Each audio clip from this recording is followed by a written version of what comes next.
जय हिंद बच्चों। कैसे हैं आप सब। आशा करती हूँ आप लोग खूब स्वस्थ होंगे, मस्त होंगे और अपनी पढ़ाई में व्यस्त होंगे। तो बच्चों, माता रानी का पावन पर्व नवरात्रि चल रहा है। इसमें हम माता रानी के जय जयकार बोलते हुए आगे बढ़ रहे हैं। तो बच्चों, आप लक्ष्य हिंदी क्लास चैनल में किरण मैम के साथ जुड़े हुए हैं। हमने गद्य साहित्य के इतिहास में क्वेश्चन थ्योरी को पढ़ लिया है। अब हम प्रश्न उत्तर की श्रृंखला में आगे बढ़ते हुए आइए आज हम क्वेश्चन नंबर 61 से प्रारंभ करते हैं। पिछली क्लास में हमने क्वेश्चन नंबर 60 से हमने कंप्लीट कर लिया। ये देखिए बच्चों, अब आइए हम क्वेश्चन नंबर 61 से चीज़ों को समझते हैं। क्वेश्चन आंसर के माध्यम से हमारी चीज़ें क्लियर होती हैं। तो बच्चों, हम इस चैनल के माध्यम से क्लास 9, 10, 11 और 12 ये 4 जो क्लासेज हैं बच्चों, इनमें जो हिंदी विषय है इसके संपूर्ण पाठ्यक्रम को इस चैनल के माध्यम से डे बाय डे आपको प्रोवाइड कर रहे हैं। तो बच्चों, आप इस चैनल से अवश्य जुड़िए और उसके बाद आप इसका लाभ उठाइए। आपको बेनिफिट अवश्य मिलेगा। देखिएगा बच्चों, निरंतरता बना के देखिए, क्योंकि हम निरंतर आपको वीडियोज प्रोवाइड कर रहे हैं और क्रम वाइज, सीरियल वाइज। ऐसा नहीं कि 2 लेसन कोई और पढ़ा दिए फिर 2 लेसन कोई और, ऐसा कुछ नहीं है बच्चों। क्योंकि हमारा उद्देश्य है कि हम आपको फाइनल टर्म के एग्जाम तक कंप्लीट सारा चीजें जो भी है, अभी गद्य साहित्य और पद्य साहित्य हम 2-2 वीडियोज एक क्लास के बच्चों कम, इसीलिए हम 2-2 वीडियोज प्रोवाइड कर रहे हैं। उधर कविता और की तरफ हम लोग पढ़ रहे हैं और इधर हम गद्य साहित्य को भी पढ़ रहे हैं बच्चों। गद्य साहित्य के बाद हम पद्य साहित्य को समझेंगे। क्योंकि बच्चों, अभी आप बहुत कोमल बच्चे हो, छोटे हो, चीजों को आप समझिए। आपकी क्लास 8 तक ऐसा कुछ नहीं था, क्या था गद्य, क्या था पद्य, ये सब आपको मतलब ही नहीं था। आप कहानी पढ़ते थे, कविता पढ़ते थे, लो हो गया। लेकिन अब आपको अपने हिंदी विषय को लेकर ज्ञान का विस्तार करना है। आपको चीजों को समझना ही पड़ेगा कि गद्य क्या है, पद्य क्या है, इसकी शुरुआत कैसे हुई, किस किस लेखक ने क्या क्या लिखा है, इसमें कैसी कैसी विधाएं हैं, ये विधा क्या चीज है, ये सब समझना पड़ेगा। तो इसके लिए बच्चों, आज हमने जो पिछले वीडियोज को हमने कंप्लीट किया थ्योरी को, इसको आपको प्ले लिस्ट में आपको सारी चीजें मिल जाएंगी। प्ले लिस्ट में आप जाइएगा, वहां से शुरू से आखिरी तक क्रम वाइज निरंतर आप देखकर अपनी हिंदी के प्रति अपनी जागरूकता बढ़ाइए, अपने ज्ञान को का विस्तार कीजिए। और चूंकि ज्ञान का जब विस्तार होगा बच्चों, तब इंटरेस्ट भी हो जाएगा, आपका मन भी लगने लगेगा। और आप थोड़ा थोड़ा समय रोजाना दीजिए, बहुत ज्यादा समय नहीं। और अन्य विषय को भी आप पढ़िए, निरंतर पढ़िए, लेकिन और थोड़ा थोड़ा पढ़ते रहिए। तो आइए बच्चों, अब हम इसके साथ आगे बढ़ते हैं। और आगे बढ़ने से पहले बच्चों, छोटी सी रिक्वेस्ट, आप जानते हैं बच्चों कि चैनल को आप सब्सक्राइब कर लीजिए और बेल आइकॉन को आप क्लिक कर लीजिए, जिससे आपको निरंतर नोटिफिकेशन मिलता रहे और आप इसका लाभ उठा पाएं। आइए बच्चों, क्वेश्चन नंबर 61 की ओर आगे बढ़ रहे हैं। देखिए यहाँ पर क्या कहा जा रहा है कि द्विवेदी युग में किन, ध्यान से देखिए बच्चों, द्विवेदी युग में किन कवियों के किन किन गद्य विधाओं का प्रारंभ हुआ है। द्विवेदी युग में किन किन गद्य विधाओं का प्रारंभ हुआ, ध्यान से देखिए बच्चों। यहाँ से अब देखिए आगे हम लोग बढ़ते हैं। देखिए बच्चों, ध्यान से इधर फोकस कीजिए क्वेश्चन नंबर 61 की ओर। जीवनी, यात्राविरित या फिर संस्मरण बच्चों, या फिर संस्मरण। तो देखिए क्या है, जीवनी, यात्राविरित, संस्मरण और पत्र साहित्य, ये सब गद्य विधा है बच्चों। कहानी है, उपन्यास है, रेखा चित्र है, रिपोर्टाज है, ये सब गद्य की विधाएं हैं कई प्रकार की। क्या है बच्चों, गद्य की विभिन्न प्रकार की विधाएं हैं। अब आइए देखिए क्वेश्चन नंबर 62 की ओर बढ़ रहे हैं। प्रमुख गद्य विधाएं कौन सी हैं। निबंध है, कहानी है, उपन्यास है या फिर नाटक है बच्चों, और एकांकी। तो ये सारी विधाएं हैं। अभी हमने आपको जिक्र नहीं किया कि कौन सी विधा है, तो ये सारी विधा है बच्चों गद्य साहित्य। अब विधा क्या होता है, ये सब दिमाग में आपके उठेगा ना। तो हमने आपको थ्योरी में A to Z सारी चीजें, निबंध क्या है, कितने प्रकार के होते हैं, उसके बाद में कहानी क्या है, उपन्यास क्या है, A to Z चीजें बच्चों हमने आपको समझा दिया है ये विधाओं के बारे में। तो आप जाइएगा प्लेलिस्ट में और चीजों को आप शुरू से लेके आखिरी तक बहुत आराम से एक एक करके, क्योंकि आपके पास समय कम होगा बच्चों, तो आप वीडियो को थोड़ा फास्ट मोड में करके एकाग्रता से लेकिन सुनिएगा, बैठ के ध्यान से। और अब आगे बढ़ते हैं बच्चों। देखिए निबंध की ओर। अब आपको निबंध से संबंधित बहुत सारे क्वेश्चंस मिलेंगे। क्या, निबंध से संबंधित। और बच्चों, हम ये आपको PDF फॉर्म में आपको टेलीग्राम के माध्यम से आपको प्रोवाइड कर देंगे।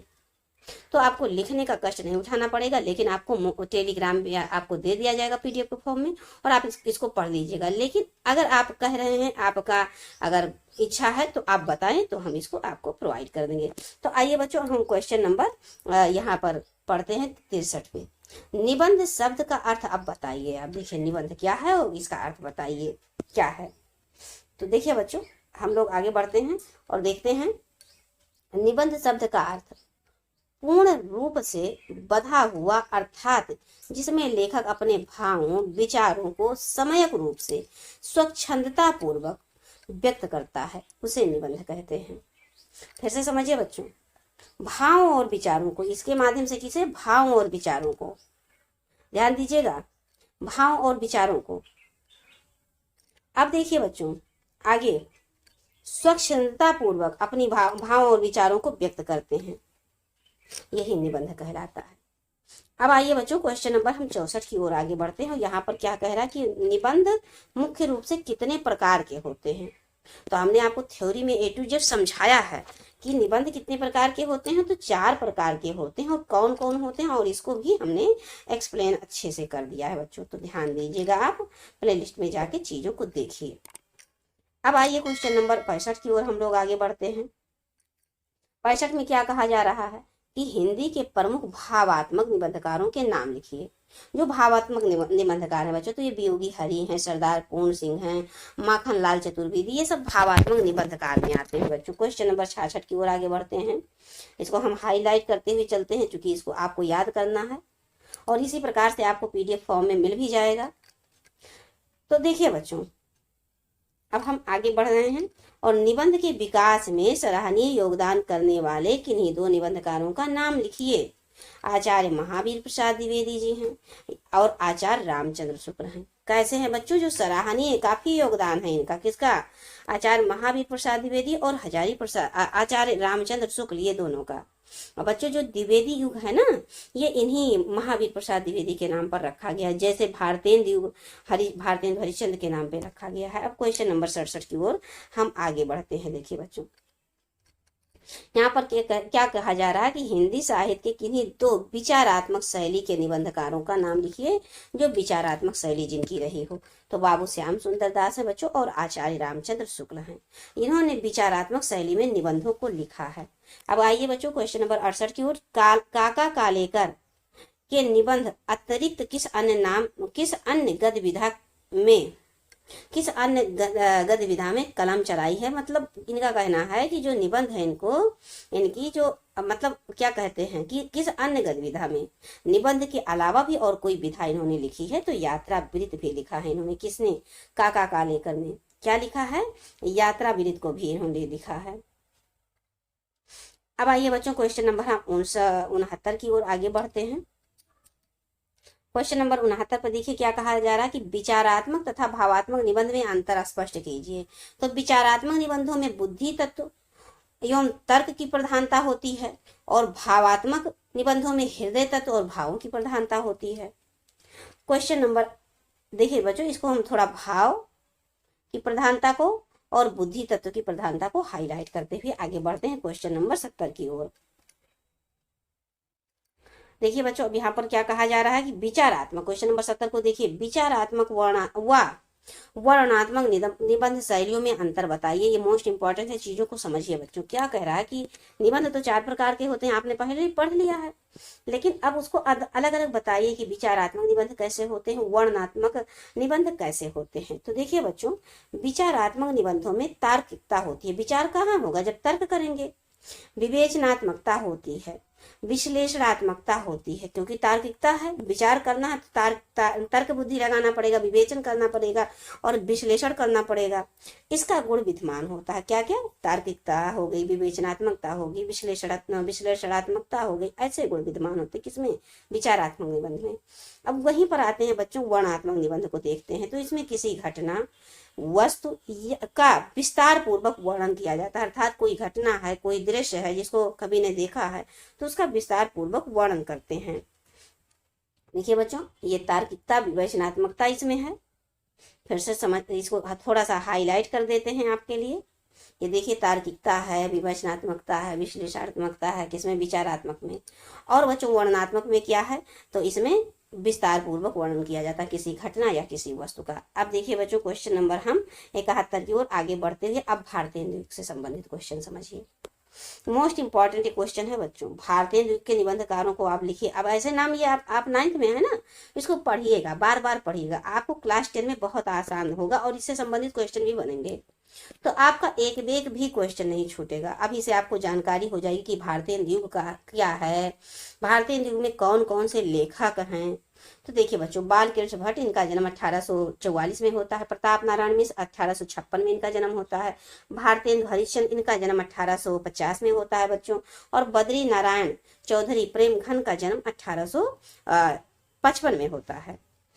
तो देखिए बच्चों, अब ये आपने जान लिया कि भारतीय द्वीप के क्या हैं, लेखक हैं, निबंधकार हैं, ये सब भारतीय द्वीप के हैं। अब देखिए बच्चों क्वेश्चन नंबर 72 को देखते हैं, द्विवेदी युग के प्रमुख निबंधकार को देंगे। अभी आपने भारतीय द्वीप को देखा, अब द्विवेदी युग को देख लीजिए। तो देखिए बच्चों, ये अध्यापक पूर्ण सिंह हैं, आचार्य रामचंद्र शुक्ल हैं, बाबू श्याम सुंदर दास और बाल मुकुंद गुप्त, ये सब द्विवेदी युग के हैं। क्या है, निबंधकार हैं। क्या है, निबंधकार हैं बच्चों। ये देखिए, सबको हम हाईलाइट करते हैं कि आप जिनको याद रखें। अब देखिए क्वेश्चन नंबर हम लोग 73 की ओर आगे बढ़ रहे हैं। अध्यापक पूर्ण सिंह के किसी एक निबंध का नाम लिखिए बच्चों। तो आचरण की सभ्यता, आचरण की सभ्यता आप आगे क्लासेज में जाएंगे तो पढ़ेंगे। सच्ची वीरता, मजदूरी और प्रेम। और उसके बाद में ये जैसे कुल 6 निबंध इन्होंने लिखे हैं। कैसे, 6 निबंध इन्होंने लिखे हैं। अब क्वेश्चन नंबर हम 74 की तरफ पढ़ते हैं। आज के डेट में हम 75 क्वेश्चन ही हल करेंगे बच्चों। तो देखिए क्वेश्चन नंबर 74 को देखिए, कहानी विधा से आप क्या समझते हैं, बताइए। अब थ्योरी में हमने डिटेल समझाया है, यहाँ पर भी समझ लीजिए। कहानी जीवन का खंड चित्र प्रस्तुत करने वाली कलात्मक गतिविधा है। कैसी है बच्चों, कलात्मक गतिविधा। आप कहानी को पढ़िए तो कितना अच्छा लगता है, बड़ा रोचक लगता है। इसमें मार्मिकता और प्रभान्विति की प्रधानता होती है। क्या क्या होता है इसमें, कलात्मकता, कलात्मक गतिविधा है, ये एक प्रकार का खंड चित्र है कहानी। और ये मार्मिकता और प्रभान्विति की प्रधानता लिए हुए है। अब आइए बच्चों क्वेश्चन नंबर 75 की ओर, जो कि आज की क्लास का अंतिम क्वेश्चन है। कहानी के प्रमुख तत्वों पर प्रकाश डालिए। कथा, तो देखिए बच्चों, कहानी कुल मिला के 6 प्रकार के होते हैं, जो कहानी के तत्व होते हैं बच्चों। क्या तत्व होते हैं, ये कुल मिला के 6 प्रकार के होते हैं। कथावस्तु होता है, पात्र एवं चरित्र चित्रण होते हैं, कथोपकथन होता है, और वातावरण भी वैसा सृजन किया जाता है। वहां पर भाषा शैली कैसी होती है, और कहानी का उद्देश्य क्या है, ये 6 तत्व होते हैं बच्चों। तो आज हम क्वेश्चन नंबर 75 तक ही पढ़ेंगे, क्योंकि वर्तमान में समय चल रहा है माता दुर्गा जी का नवरात्रि का पावन पर्व चल रहा है बच्चों। तो यहाँ पर देवी दुर्गा जी के मूर्ति जाते रहते हैं, तो यहाँ पर डीजे वगैरह आवाज आता रहता है।